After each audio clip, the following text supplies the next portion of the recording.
Welcome. You're welcome. Well, it's such a great joy to be sharing with you today, and those of you who are watching online also. I wanted to spend some time looking at how artists have interpreted the story of Jesus in the wilderness and the temptations. Through so many years and so many art movements, this has fed the creative spirit of artists, and it's very exciting to see the progression and the way they picture words like a devil or Satan, and the wilderness too. There's so much variety. I'll be focusing on art that dates from the 1100s to the 1800s. The artists that I'm sharing today are European. I have 2 more sessions to share with you on consecutive Sundays, and I'll be expanding the space and the timeline on those weeks. So I wanted to begin in the story of Jesus before he enters the wilderness. And I have a tech person, which is so wonderful. Bob's going to advance the slides for me. So let's begin. Can you all see and hear? Okay. So an icon is an image with special meaning. They are common in the Eastern Orthodox tradition. And this one in particular today, I don't think could have a more special meaning. This icon of the Nativity was created by Ivanka Demchuk of the Ukraine. Clover connected me with her site on Etsy.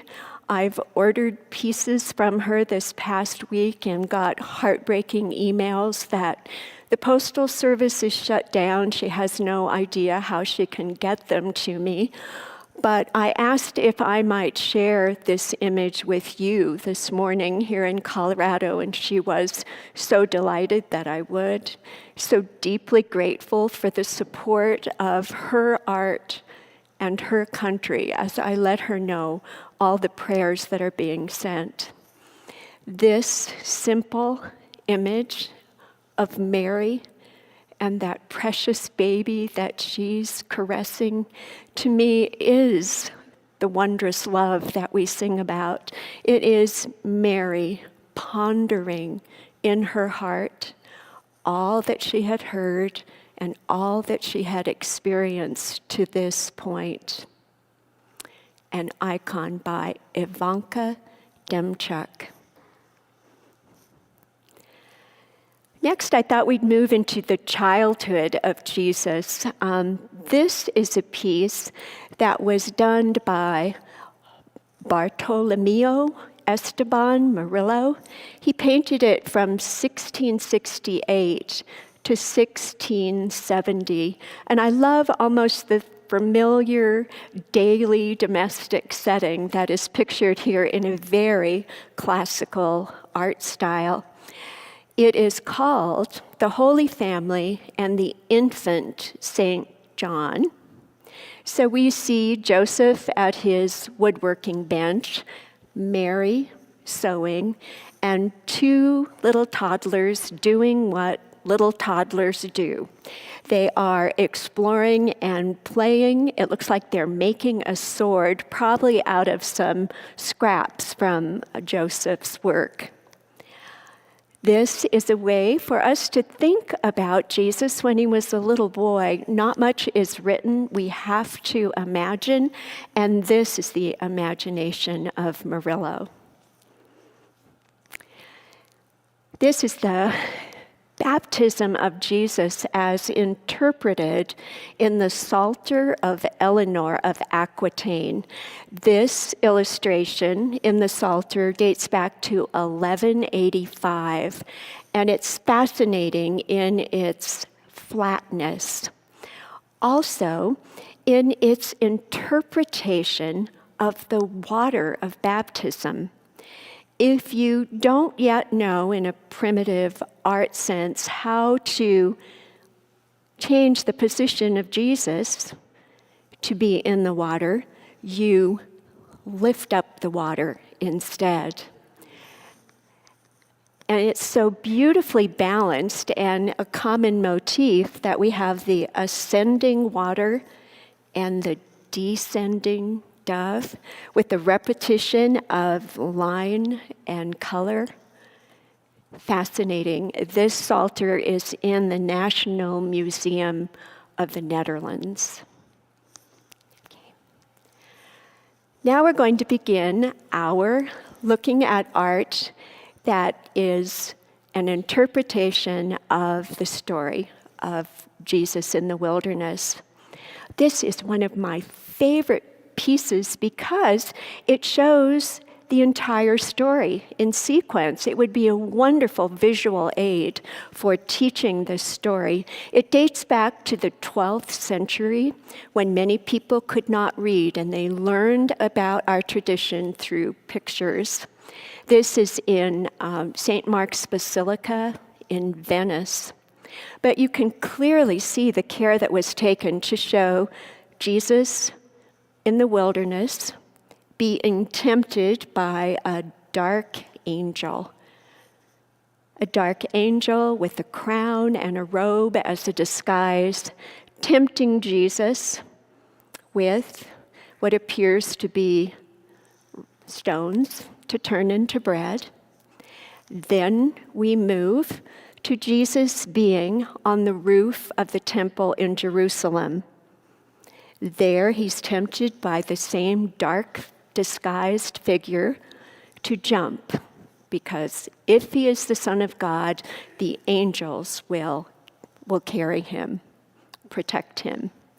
Then we see Jesus on the mountaintop, where he is tempted to bow down and worship this figure instead of God and have authority over all that he can see. I love in particular that Jesus keeps extending his outstretched hand to the angels who are reaching out for him also. It seems that it's an interpretation of a gauntlet. Jesus keeps moving toward them, and they are waiting for him to reach their position. Also, it is very much a graphic display of what happened to Satan as he loses his disguise and crawls out of the frame. The 12th century, an artist created this. I wanted to show another piece that has the whole sequence of the temptations. This was done by Sandro Botticelli. He worked on it between 1480 and 1482. It's a fresco, meaning that he painted into wet plaster. This is in the Sistine Chapel in Rome. Again, we see a very active community life in the foreground. Those are the activities of the world. And we notice that Jesus has gone apart from the world to be tempted to turn stones into bread, to be tempted to jump off the roof of the temple, and to be tempted to give up his worship of God for the power and authority of everything he could see from the mountaintop. I love the clear light of this, and again, it's possible to see the whole story of the text in our New Testament, the Christian scriptures. I thought we'd look at a scripture passage and then at how an artist interpreted it. So, and the devil took him to the holy city and placed him on the pinnacle of the temple, saying to him, "If you are the Son of God, throw yourself down, for it is written, he will command the angels concerning you, and on their hands they will bear you up. You will not dash your foot upon a stone. This is a piece that was done by James Tussaud, a French artist. He worked on it from 1886 to 1894. I love so many things about this interpretation. It's called Christ Born Unto the Pinnacle of the Temple. And we see the cityscape of Jerusalem, so well executed by this artist. We see Satan having bat wings, being almost translucent, appears to be hanging in midair, so much larger than Jesus, who seems so vulnerable. This figure is actually touching him, and Jesus has his eyes closed and is praying not to fall into this temptation and end up literally falling from this roof. This artist, James Tussaud, started as a painter of high fashion in France. He had an extreme religious conversion and painted biblical themes from then on for his entire career. This is in the Brooklyn Museum in New York City.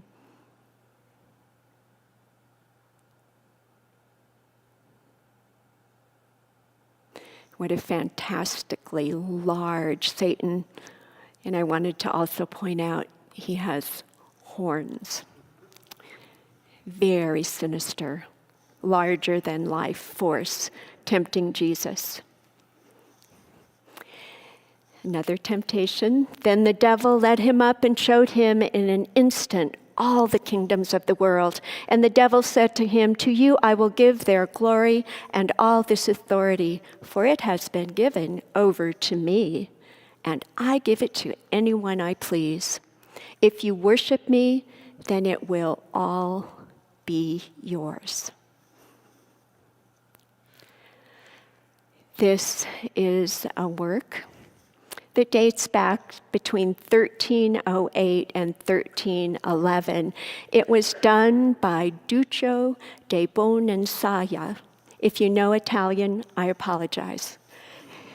This piece shows Jesus on a mountaintop with a sinister figure again, but the kingdom is shown as an urban scape.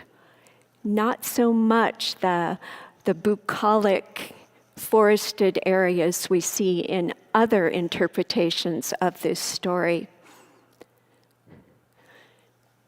1308 to 1311. I want us to just pause for a minute and think about that. This is the high Renaissance, Italian Renaissance period. This is when artists were creating medium out of egg and pigment, when they were making their own brushes by hairs they thought would work and kept experimenting with. The execution that we see here is astounding if you think of it in terms of when this happened. I have an artist friend who went to Italy for 6 weeks, and he hoped to copy some of the Renaissance pieces. That's the way artists often hone their skills and try to figure out technique. He said he worked for 6 weeks to try to paint human hair as these artists painted it, and he came home feeling completely defeated. He did not succeed in painting as they did. This piece is in the Frick collection.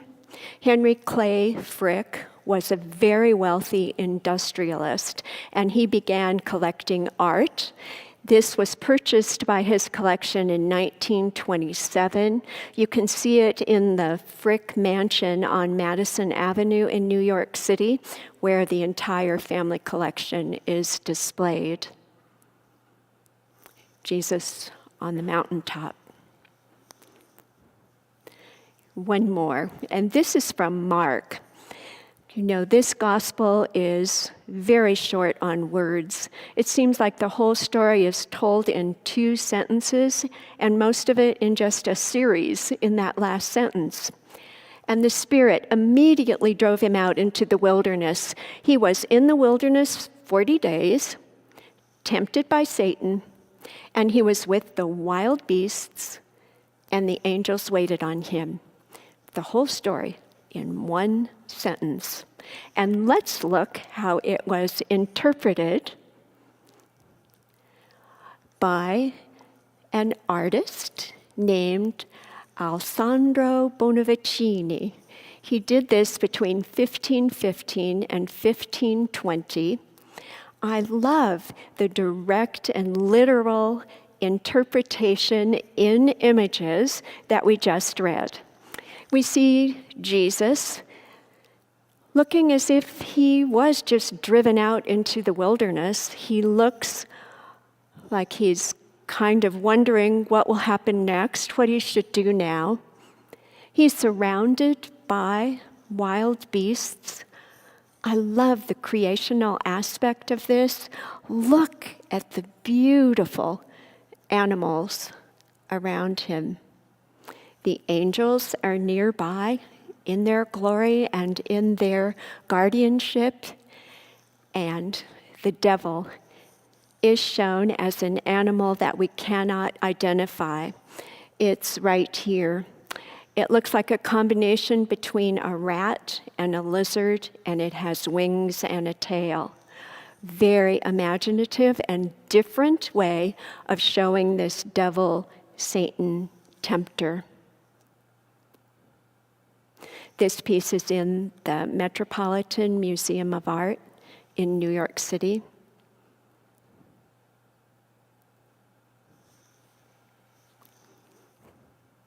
I wanted to show you a few more artists and their interpretation of the same words from Scripture. This piece was done by Tobias Veracht. He is a Dutch painter. He painted in Antwerp. He is known for his ferociously full landscapes. And you can certainly see that in this. It looks like he almost ran out of room to tell the story with the figures of the devil and Jesus at the very bottom. In this picture, the devil looks more like a person, but this figure has goat legs. And he's offering a gold brick to Jesus, who is resisting that. Veracht lived from 1561 to 1631. And I'd like to show you another of his pieces that illustrates that same concept of him almost running out of room to tell the story. But I have another thought about it too. This is an amazingly full mountainscape, and Jesus and the devil are way up at the top. They're almost hard to see. It seems that he may have just appreciated doing this part more than that, or he may have been trying to show the vastness of the temptation that was being offered. If you worship me, I will give you everything you can see. And the expanse of the everything fills this frame. It's a little bit foggy. It's a little bit hard to see. We see a castle or some village there. Tobias Veracht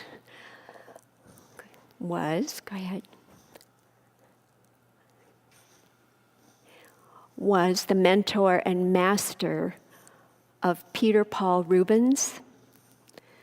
Rubens was also painting in Antwerp. He lived from 1577 to 1639, so they were contemporaries. Rubens we know mostly by very, very full scenes of humankind interacting in community and joy. This piece is not very representative of his work, but I found it so fascinating because of its dizzying perspective. It seems as if the viewer is on a ledge down from this scene, and a small, narrow ledge, so you have to look almost straight up to see that Jesus is being tempted with stones and bread by a figure that is more human than many that we've seen today. I just find it fascinating when an artist is willing to take a risk, not showing us straight on, but willing to tilt our perspective as we view what he has painted from that same vantage point. Can you imagine being on a ledge below, looking up for a very narrowed but close-up view of what was happening? Peter Paul Rubens. Thank you. This is a work that I find just fascinating because of the story of this artist. This was done by a German artist named Julius Schnorr von Carolsfeld.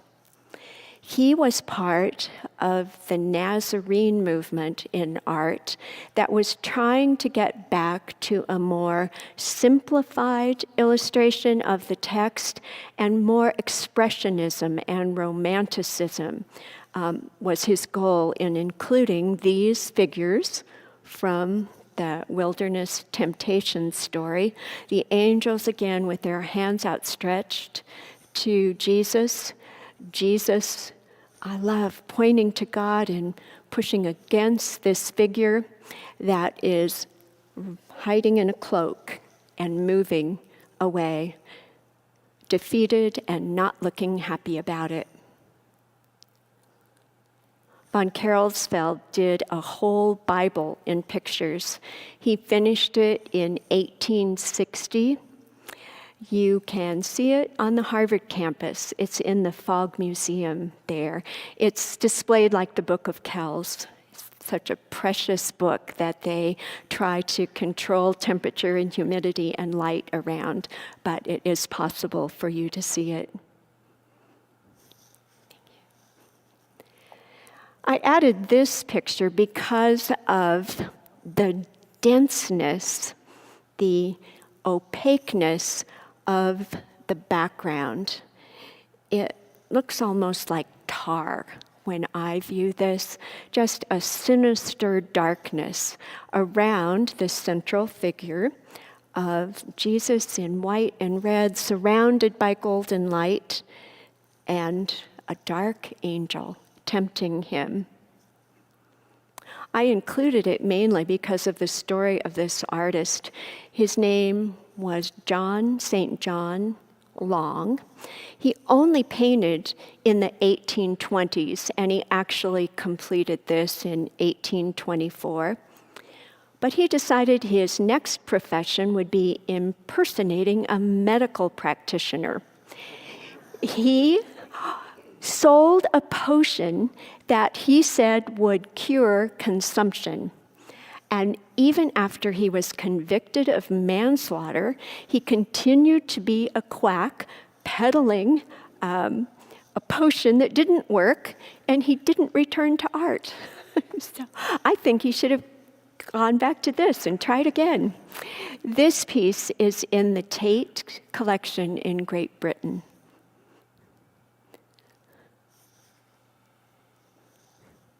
We're getting toward the end, and I wanted to go back to James Tussaud. This work seems to be the most close representation of the Holy Land, and what the setting could have been for Jesus in these stories. If you've been to this area, you know that around the Dead Sea, there is a topography that looks like a barren scene from a Star Wars movie. It's red and lumpy, and it just doesn't look earthbound. So in this picture, Tussaud is showing Satan as a fellow hermit, offering stones and bread at the entrance to the cave where Jesus is.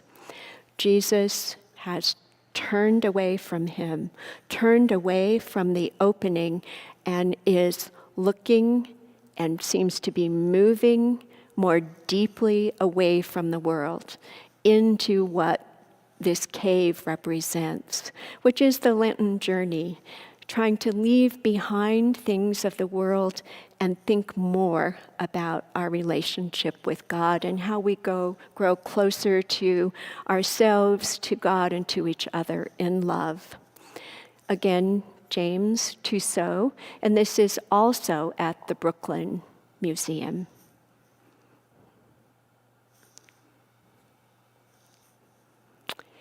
I thought it only fair to end with a piece by a Russian artist.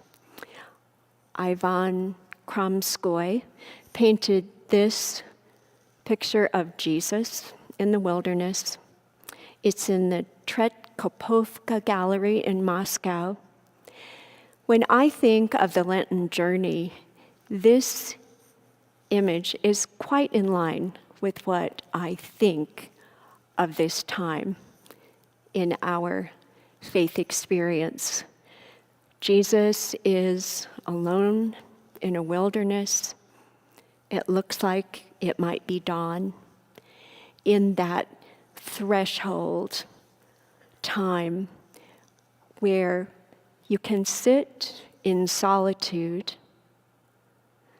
not in a light, bright way, but in a very serious way with a consternation about your place in the world and your place in faith. Look at his hands. They're held tightly. His countenance seems to be looking off. You can almost see his mind is wandering as he tries to figure out, what does it mean to be the Messiah?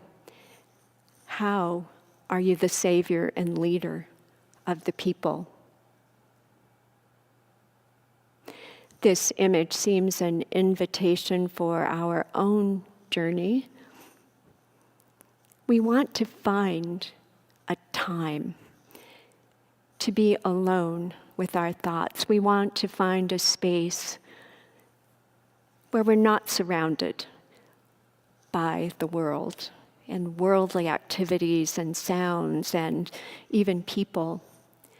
We want to find a time when we can open our hearts to the temptations in our own lives, to the times when we resist and the times when we don't. Finding a space like this where we can consider our relationship with the life and lessons of Jesus. When we can consider our true relationship, our honest relationship with God and God's way of love in this world. It takes a time apart. It takes a mind and heart opened and set apart for us to be honest in our consideration and in our deep prayers. Jesus in the wilderness, and we also. Thank you.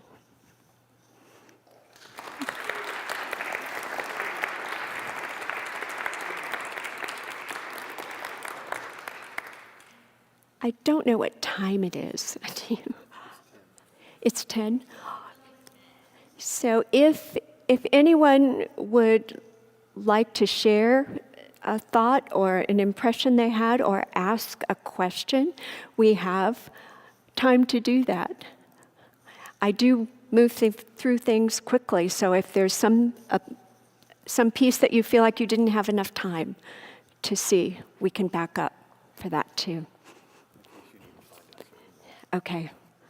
Oh, this is dangerous. I now have the controller. But anything to ask or comment on or something you'd like to see? I get so excited about this, I move quickly. Yes? The one image with the perspective from below. Mm-hmm. I saw also in the flora around it as well. Yeah, pietro. How did I do that? And if we can find this image from below, yeah, there it is, 15. 15, yeah. I'll just look at them all. It will help you if you have. There it is. Oh, back one. I just really was drawn not only how dynamic Jesus' rotation is, but how it carries into the flora and in the background there as well too. It's almost like a spiral, almost like a tornado in through there. I thought that was just such a. I was just kind of blown away by that and felt the wind from that. You know, it's just So interesting. Did everyone hear that? Oh, I'm sorry. I'm using this as a pointer rather than a microphone. I was blown away, literally, by the motion in this immediately, and I was drawn to the rotation of Jesus and how it's carried forward. It even has the impact on the flora around Jesus as you see that motion and movement, and that spirit and air carrying forward and up into the tree. So much more powerful than this beseeching demon here. Yes. And that's my story. Well, thank you, Tom, because that is so true. Now that you mention it, that's why sharing art with others always brings us to a more amplified and diverse interpretation of what we see. And you wonder what was in the mind of the artist. This young man just starting, because he has a very classical style, perfect in every way, has large canvases filled with lots of people doing lots of things, but he chose this simple representation of a moment in the life of Jesus. Yes, we're coming. Yeah, the first one.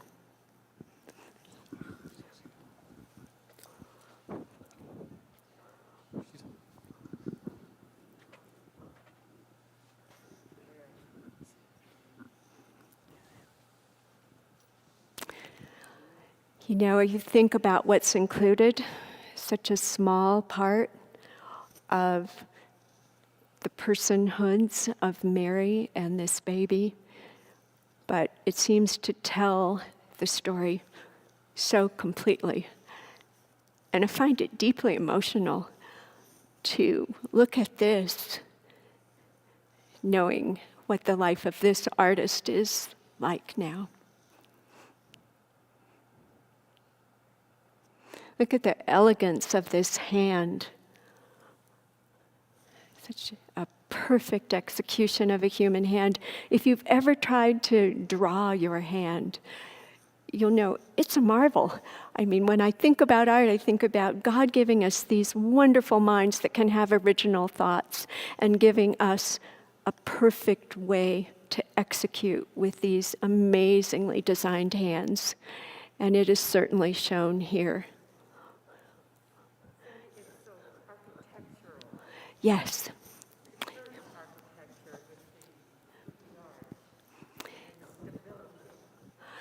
Right. Mary Evelyn is Mary Evelyn is saying, it's so architectural that this arch looks like a building, like the arches that we have, and the baby and the mother are also following that same curve and plane. I found it fascinating that this blue line covered their mouths. And there's a contemporary artist who does work around the injustice toward African Americans, and he also shows their mouths covered. So I thought this was fascinating that she would do that also. I love the gold and the blue. Sandy, is this the size of a small household icon? I mean, you made your hands like this. Well, it's probably the one I ordered is about this big. And I did another that was a rectangular shape. She has done so many of these, and you can see her work on Etsy if you're interested in knowing her spirit and her artwork. Hey, Sandy. Yes. Oh, that's funny. You turned around. That's cute. It sounded Not like in the you were pulpit. coming out there. Oh no! What is that voice? Exactly, the devil. Yeah. Come to me, Sandy. Bow before. So, hey, I'm curious, as you've looked at these images of art through the centuries, if you noticed any trends in how Jesus is portrayed, by time period, or, because here we see by country and more contemporary, and we all know through history we've seen Jesus in different ways. I wonder if anything stands out for you for that, and maybe not, but if anything did. Yes, that is a great question. Not so much in what I've shared today, but in much of art, Jesus starts out as the kind, poor shepherd image, not dressed in lavish robes, being one of the people, savior for the people, but living amongst them. Then, at the time of the church becoming the church proclaimed, Jesus took on the characteristics of a kingly, upper status person in the society. Robes, crowns. If we look at our stained glass, we see that he's no longer portrayed as a common shepherd with a lamb over his shoulders as he was in early art. He's now part of the national church and leading it. So, yes, there's much variety. In what I've shown, he's in robes of many colors throughout this time, which would be traditional dress for the times of the Bible, but in some he is grand and kingly in fabric and crown.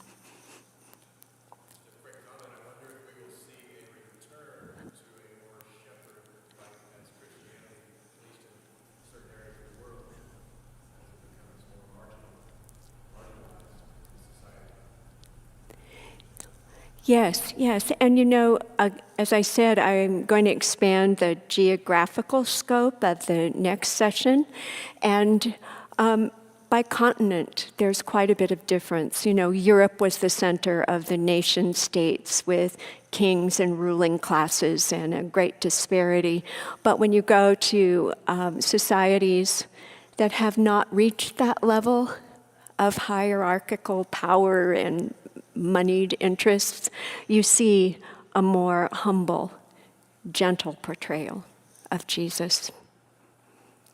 I think artists were probably delighted with the fact that the traditions allow us to picture Jesus, fully human, fully God. And there's been a restriction throughout time and across faith traditions and in our text to not picture God.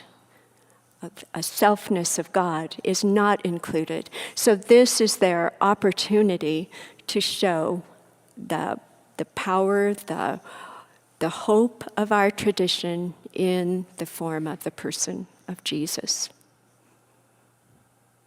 It's fascinating. Yes, Beth.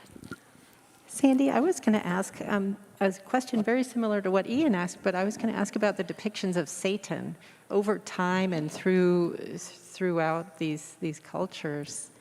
Yeah, tell me the first part. I didn't hear. The depictions of Satan seem to range from, dark, mysterious, sort of genie-looking character to a goat-footed sort of, or Yes. serpentine, low to the ground, or monstrous, or superhuman, And then the one that Tom asked you to show, image 15, he's just, sort of a bent old man. Yes. Very human and very, very, elderly and twisted, sort of. What's going on with what do you see through there? Well, I think the best way to answer that is to take on the role of the artist. When you read about a Satan, a devil, a tempter who is going against the Son of God, how would you paint or draw that image? A fallen angel, a dark personhood is very common, but why not make it an animal that you can't identify? In pushing this tempter out of the tradition, letting that creature not win, gives you a lot of leeway for showing your most grotesque, alarming image that you would not want to be anywhere near. I'm not sure they do such a good job of helping us link up our temptations and our shadow with this, mythical way of producing Satan. That's why I like the James Tussaud, the one where Jesus is being tempted on the roof, because it looks like you could say, oh, that's like my shadow. That's those places in me that I don't want to admit where I am tempted to go against what I know is true, what I tell you is true about my life.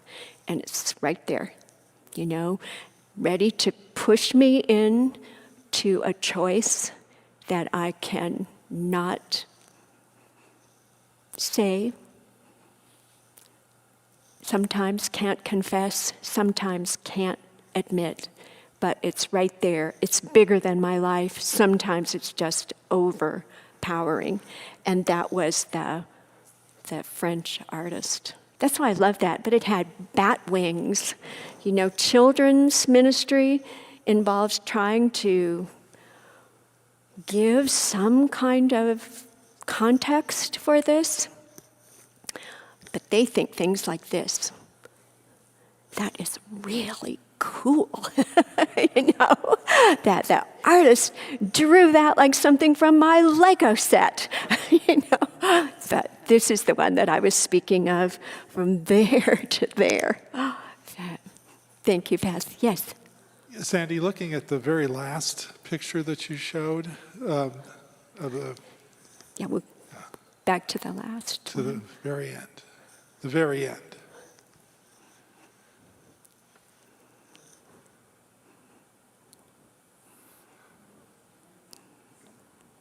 It's the one, the very last one where Jesus is by himself. That There, one. yeah. It's kind of picking up on what you said. This is one where the tempter is not present. Yeah. But is it present because Jesus, instead of being in these resplendent robes or white, is in a brown, dark And he's looking kind of contemplative, like the temptation is within himself, and, that's what he's struggling with. Yes, that's a great point. And this is why the image seems to apply to what we want to do in these next days. We want to sit with our own thoughts and our own hearts. We want to say, where's the place where I have the most regret, where I do hold shame for choices that I've made, and where I have a chance to turn it over to the forgiveness of God, to the unconditional love of God, and to try again. But we need to spend time in this sort of contemplation to even let ourselves get there. This is the hard work of Lent, to try to be honest with yourself and know that the tempter is right here. And the world is always feeding that side of ourselves. We're tempted by power, money, greed, competition. The society is built upon so many temptations that we try to live down in our lives of faith. And this is one way for us to try to deal with the immense challenge of living in God's way. Seems so simple, and it is so difficult to try to be consistent, to love our enemies, to love the people that we don't even want God to love, and to admit that to ourselves. We want God to love who we love, and not the people that we consider wrong, evil, filled with hate. But as Jesus said, it's easy to love your friends. You have to love your enemies, the people who you share probably nothing with in terms of a worldview or your stance of what faith looks like in the world. And think of what Jesus was facing. He was wanting to know how to be a Messiah, how to be a Savior, a leader, how to deal with the culture at the time. How was he going to have an impact and lead out the reason for his being born into our world? He faced such similar forces to the ones that we face.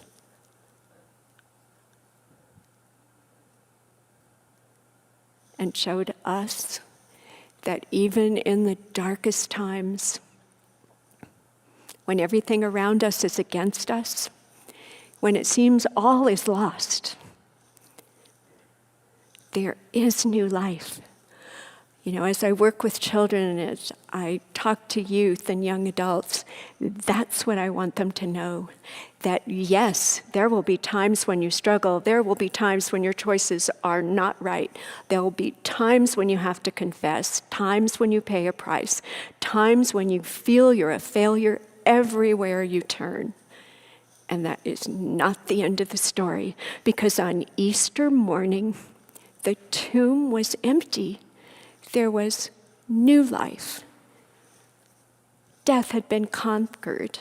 Suffering had been played out in front of us. And Jesus was alive, resurrected.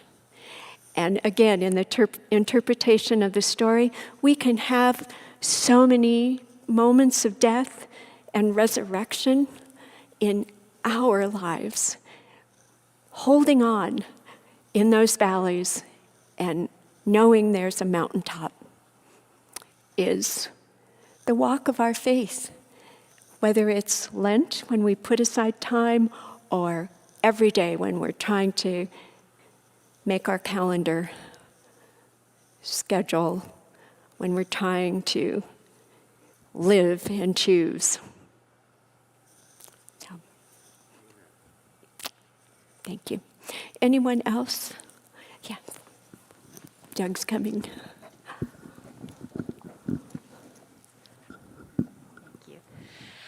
One of the first images that had the three Oh, yes. temptations, I think you said it dated back to 1300, and it just struck me. I know Satan is always associated with darkness, but could this be evidence of racism back in the 1300s? I'm sorry, masks make it so hard for me to hear. Could this be evidence of racism back in the 1300s? It just struck me that that Satan is a dark-skinned creature and Jesus is very white-skinned. You're touching on something that I don't know the answer to, but I think it could play out through human history, that darkness is the opposite of lightness and goodness. Darkness in skin tone, in any way that you portray this evil. I've not seen, except in a couple of these, where the devil figure was, light-skinned, just looked like a man who was, that's in the Rubens picture. Usually, there's an impact and a fear element to the way they portray this. And hasn't that association with darkness and fear continued even to the present day? I don't know if it would have been called racism. I can't speak to that. But I certainly see echoes of this in our present day way of being a human, in the world. Great point, Linda. Thank you. I also had a question about the French artist, and there was another one like this too, where the Jesus and the devil were both so out of proportion with the rest of the painting. And was that intentional, just to put the focus on them, or was that a lack of perspective in the painting of the time, or what? Well, I think that early on in the Renaissance period, they were trying to show depth by size. So larger things in the foreground gave you depth against the tinier things in the background. So with the French artist, I think he was exaggerating for effect. And when you had his work of Jesus on the pinnacle of the temple, Christ born unto the pinnacle of the temple, that was central to the whole picture. And he wanted to show that what he felt was the depth of the temptation that Jesus was facing for, as Ian put it, power. And one would think that he knew he could jump off. I mean, we try to get into the mind of Jesus, which is not, what we're asked to do, but you just wonder if at some point, as this continued and continued, if he found it a struggle to keep resisting. Because these are very creative temptations if you think about it. Stones into bread if you're hungry. Jump off the roof, the angels will catch you. Or, I'll give you everything. It's been given to me, I can give it to anyone I want. That's quite a statement in that Luke text. This is mine. So, such a dark figure in this story, so counter to what we believe. Thank you, Linda. Anything else?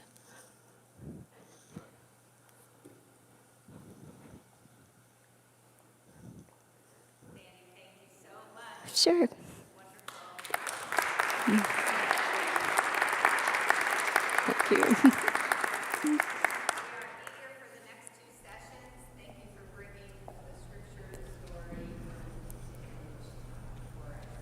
Introducing us to so many different artists and perspectives. It's very grateful. So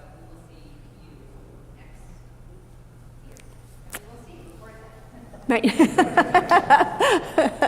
Yes, right here, next Sunday. Thank you. Oh, you're so welcome. The dates and everything, you have an amazing mind. Oh,